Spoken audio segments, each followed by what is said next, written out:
દર્શક મિત્રો, જે આ છો ગુજરાત બુલેટિન ન્યૂઝ. હવે જોઈએ અગત્યના સમાચાર. અમદાવાદમાં અસલી વકીલે જ કર્યો નકલી ઓર્ડરનો ખેલ. જન્મ મરણના દાખલા સાથે ચેડા કરી બનાવ્યો ખોટો હુકમ. નકલી હુકમના કાંડમાં કુલ 3 આરોપીઓ સંડોવાયેલા છે. જ્યાં જુઓ ત્યાં નકલીની બોલબાલા જોવા મળી રહી છે. નકલી પોલીસ, નકલી જજ, નકલી કલેક્ટરના કિસ્સાઓ અવારનવાર સામે આવે છે.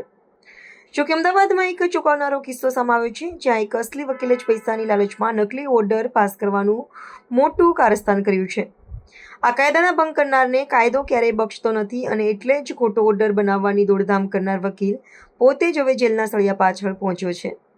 આ કૌભાંડ સામે આવ્યા બાદ પોલીસે ગુનો નોંધીને વધુ તપાસ હાથ ધરી છે, જે દર્શાવે છે કે કાયદાનો ભંગ કરનાર ગમે તેટલો મોટો હોય તેને સજા થાય જ છે. અમદાવાદના જુવાપુરામાં રહેતા મોહમ્મદ ઇકબાલ મિયા સાજિદ નામના અસલી વકીલના નકલી હુકમના કાંડમાં કુલ 3 આરોપીઓ સંડોવાયેલા છે. મોહમ્મદ ઇકબાલ મિયા રશીદ, હરિકૃષ્ણ પરમાર, જેણે મરણનો દાખલો ખોટી રીતે પોતાના નામે કરાવ્યો હતો, અને રજનીકાંત નામના આરોપીઓએ મળીને આખું કૌભાંડ કર્યું હોવાનું સામે આવ્યું છે. વકીલે હરિકૃષ્ણ પરમારની માતાના જન્મ મરણના દાખલા સાથે ચેડા કરીને નકલી હુકમ બનાવ્યો હતો. આ તમામ દસ્તાવેજો જ્યારે કોર્પોરેશનમાં રજૂ થાય ત્યારે આ કૌભાંડનો પર્દાફાશ થયો અને કોર્પોરેશન દ્વારા જ આવા વકીલ સામે ફરિયાદ નોંધવામાં આવી. ગાયકવાડ હવેલી પોલીસ સ્ટેશનમાં એક બનાવટી દસ્તાવેજ બનાવવાનો અને સરકારી કચેરીમાં તેને ખરા તરીકે ઉપયોગ કરવાનો એક ગુનો દાખલ થયો છે, જેની અંદર 3 આરોપીઓ વિરુદ્ધ ગુનો દાખલ કરવામાં આવ્યો હતો. આ ગુનો અમદાવાદ મ્યુનિસિપલ કોર્પોરેશનના જન્મ મરણ વિભાગના અધિકારી કર્મચારી દ્વારા દાખલ કરવામાં આવ્યો છે.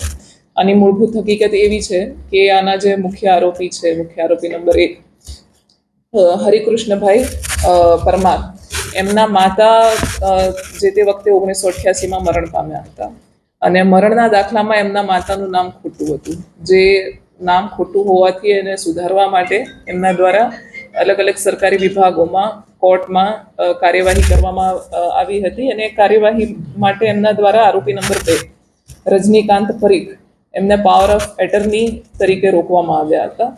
અને ત્યારબાદ ખ્યાલ આવ્યો કે આ પાવર ઓફ અટર્નીએ પણ એક વકીલ રોક્યા હતા, જે આ ગુનાના આરોપી નંબર 3 છે, મોહમ્મદ ઇરફાન ઇકબાલ મિયા કાઝી.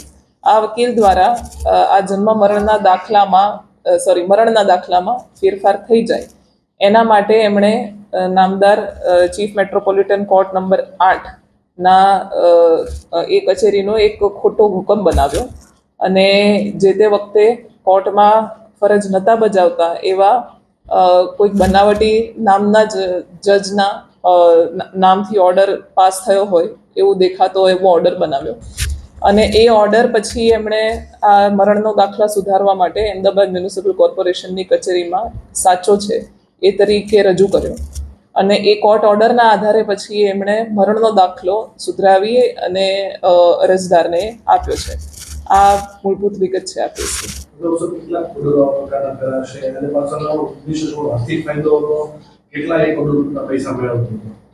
આ હાલ અમારી પાસે આ વકીલ દ્વારા બનાવટી દસ્તાવેજ બનાવ્યાનો આ એક કેસ સામે આવ્યો છે, પરંતુ આ અગાઉ પણ એણે કોઈ આવી રીતના બનાવટી દસ્તાવેજો બનાવ્યા છે કે કેમ અને આના માટે જ જાણીતો હતો કે કેમ એ દિશામાં તપાસ ચાલુ છે.